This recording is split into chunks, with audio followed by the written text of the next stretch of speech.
जोर दिल वाले इस कहानी को ना देखें, वही देखें जिसका दिल काफी मजबूत है।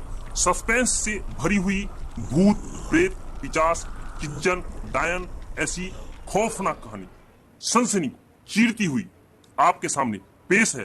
प्रेम की बेमिसाल कहानी, चुड़ैल की एक ऐसी दास्तां जो सिर्फ हमारे चैनल पर है। सच्ची घटना पर आधारित कहानी।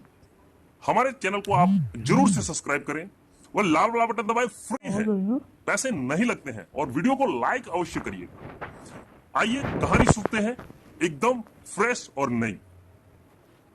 सुरेश अपनी पत्नी से बहुत प्रेम करता था। वो अपनी पत्नी पे जान छिड़कता था, उसकी सारी इच्छाएं पूरी करता था। नई नई शादी जो हुई थी सुरेश की, 7 महीने की उसकी पत्नी गर्भवती थी। सुरेश के घर के पीछे एक बहुत पुराना बड़ का पेड़ था। सुरेश की पत्नी आंगन में खाना बनाया करती थी। परिवार में बहुत कम सदस्य थे। गांव घर के बगल में बहुत सारे पेड़ थे और पेड़ के आजू बाजू में बहुत सारी डरावनी आवाजें सुनाई दिया करती थी, झुंगुर की या कई सारी ऐसी आवाजें सुनाई दिया करती थी। परंतु सुरेश बहुत मजबूत दिल का आदमी था। वो वहां बहुत मजे से रहता था, अपनी पत्नी के साथ बहुत अच्छा जीवन गुजार रहा था। उसकी पत्नी भी उसे बहुत प्रेम करती थी। एक दिन उसकी पत्नी आंगन में बैठकर खाना बना रही थी कि आंगन में एकाएक बहुत ऐसी बदबू जहां आप नाक नहीं दे सकते थे, इतनी खराब गंध और किसी मनुष्य की जलने की बदबू आ रही थी, जैसे लग रहा था कि किसी को जलाया जा रहा है। इतनी खराब बदबू, नाक नहीं दे सकते, ऐसी बदबू गंध पूरे घर में फैल गई। सुरेश की पत्नी को बर्दाश्त नहीं हो रहा था।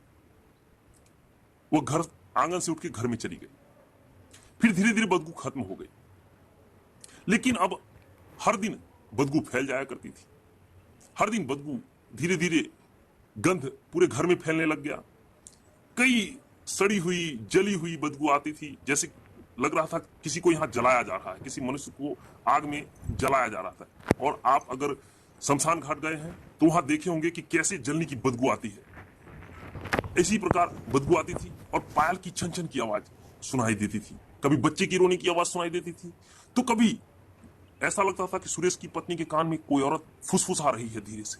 वो डर जाती थी, चौंकती थी। उसने सुरेश को बताया कि मेरे साथ ऐसी ऐसी घटनाएं घट रही हैं। सुरेश ने इसे मन का वहम बताकर टाल दिया और अपने काम पर चला गया। सुरेश की पत्नी फिर अपने काम में लग गई, लेकिन घटनाएं बढ़ती गई। ऐसी घटना बढ़ गई कि रात में वो चौंक कर उठ जाया करती थी और एक